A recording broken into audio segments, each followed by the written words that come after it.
Ce bruit, anodin pour certains, mais si particulier pour d'autres, est loin de passer inaperçu dans le monde de la Formule 1. Car pour ceux qui n'auraient pas compris, ce son qui a résonné sur les circuits de F1 est français. Il vient de Viry-Châtillon, c'est celui du moteur Renault.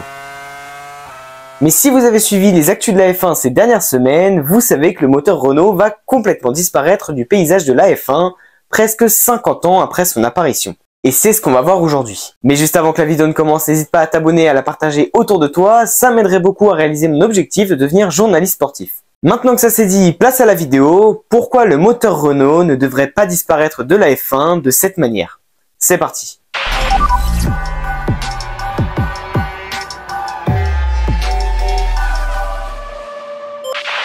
Quand on dit Renault, pour les plus jeunes d'entre vous ou pour ceux qui ont commencé à suivre la F1 récemment, vous pensez sûrement à Alpine ou même à cette voiture championne du monde.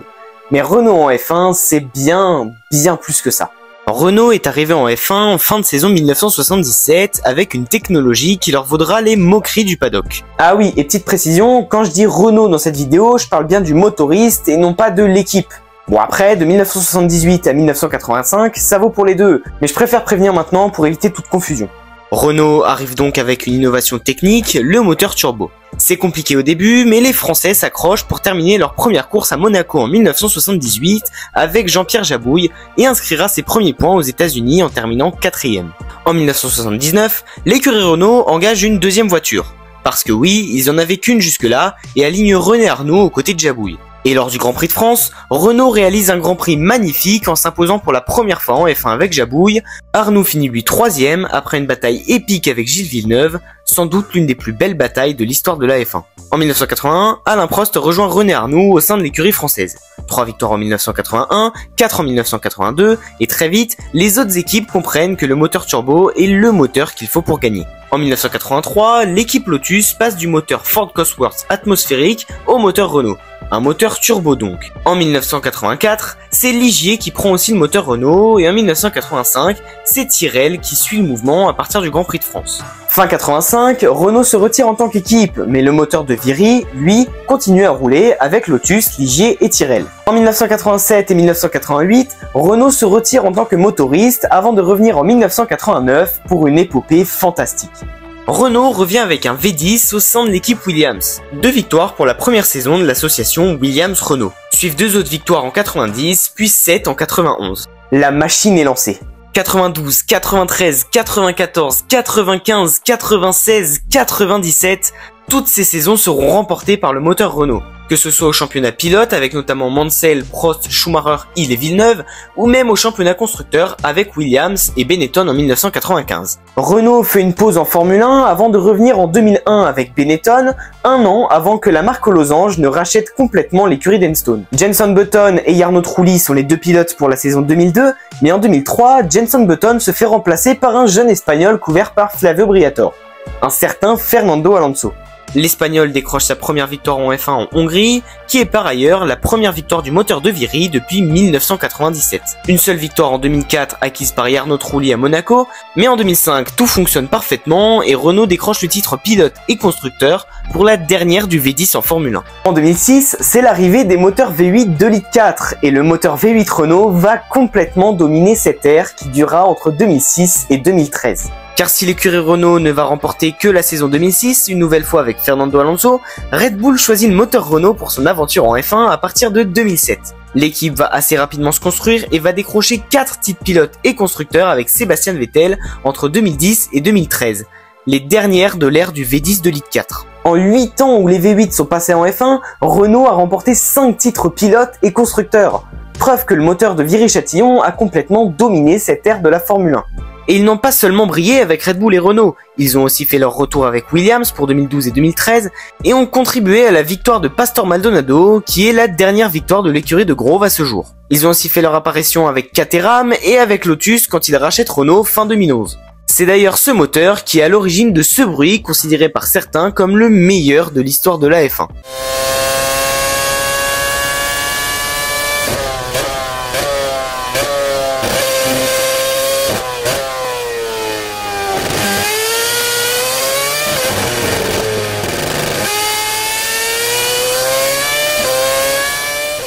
En 2016, quand Renault rachète Lotus et reprend Enstone, le motoriste de Viry se retrouve à motoriser que cette équipe.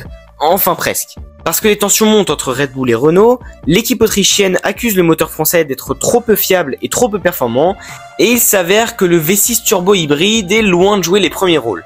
Red Bull décidera donc de rebadger les moteurs français en TAG Heuer, qui est un gros sponsor et actionnaire de l'équipe. Ce passage durera 3 ans avant que Red Bull finisse par passer au moteur Honda en 2019. Toro Rosso, l'ancien nom de Visa Cash Truck machin là, sont eux passés au moteur Ferrari en 2016 avant de revenir chez Renault en 2017, puis enfin de passer chez Honda en 2018. Ouais, c'est compliqué. En 2018, Renault signe un accord avec McLaren et motorisera l'écurie de Woking pour 3 ans.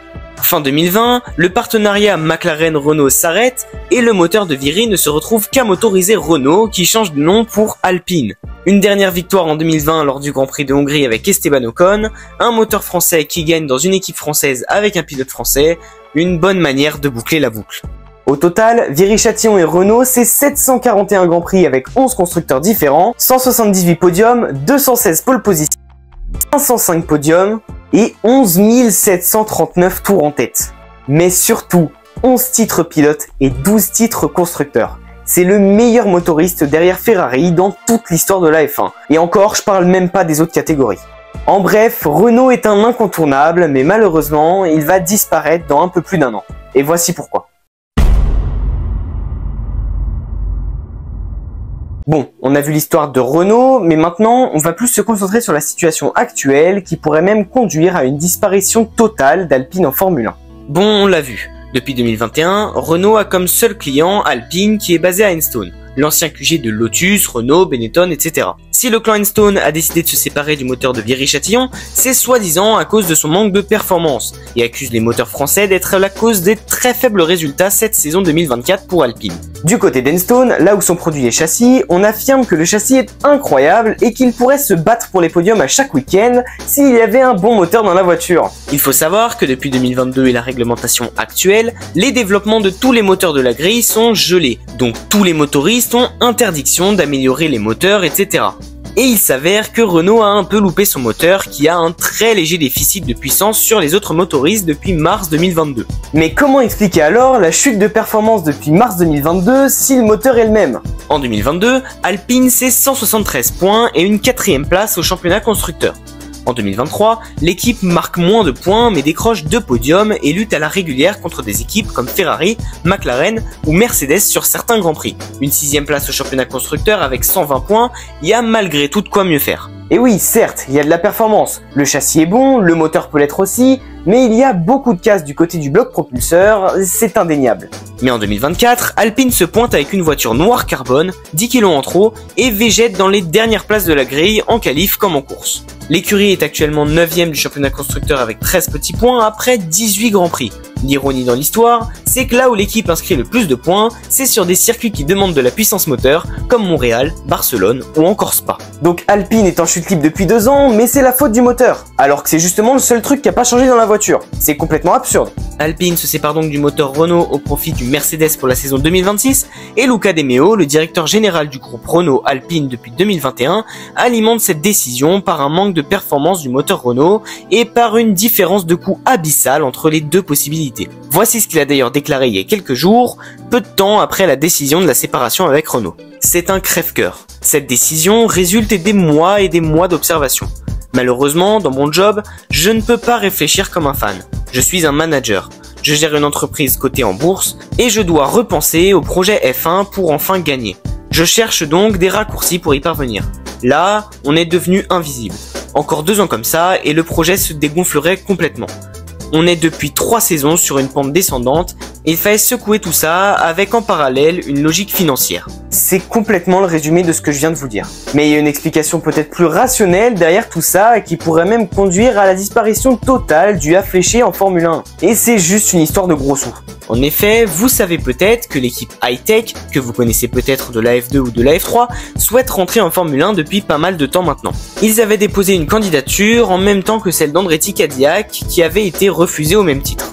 Mais Hightech souhaite vraiment rentrer en F1 et si cela ne se fait pas par une 11e équipe, cela doit se faire obligatoirement par le rachat d'une équipe existante et une des seules possibilités est Alpine. Ce qui s'est peut-être passé, c'est qu'Hitech a proposé une grosse somme d'argent à Enstone pour racheter la marque Alpine. Mais en échange, Enstone devait se séparer du moteur Renault pour le Mercedes. Honnêtement, je vois que ça. Pour moi, il n'y a pas d'autre explication rationnelle. Même si Luca De Meo démentit la possibilité d'un potentiel rachat. Pour moi, en 2027, voire peut-être même en 2026, Alpine se fait racheter par Hitech. Mais pour le coup, c'est que mon avis, donnez-moi le vôtre en commentaire. Parce que pour le coup, si ce n'est pas le cas, c'est juste déplorable ce que fait Alpine. Quoi qu'il en soit, les relations entre Viry-Châtillon et Enstone vont être très compliquées et très tendues l'année prochaine pour la dernière année de collaboration entre ces deux entités qui dure quand même depuis 2001. Et voilà les amis, on arrive au bout de cette vidéo, j'espère qu'elle vous aura plu. Si c'est le cas, n'hésitez pas à vous abonner et à lâcher un pouce bleu pour me soutenir. Sinon, quant à moi, je vous laisse et on se retrouve très vite pour une prochaine vidéo. Allez, ciao!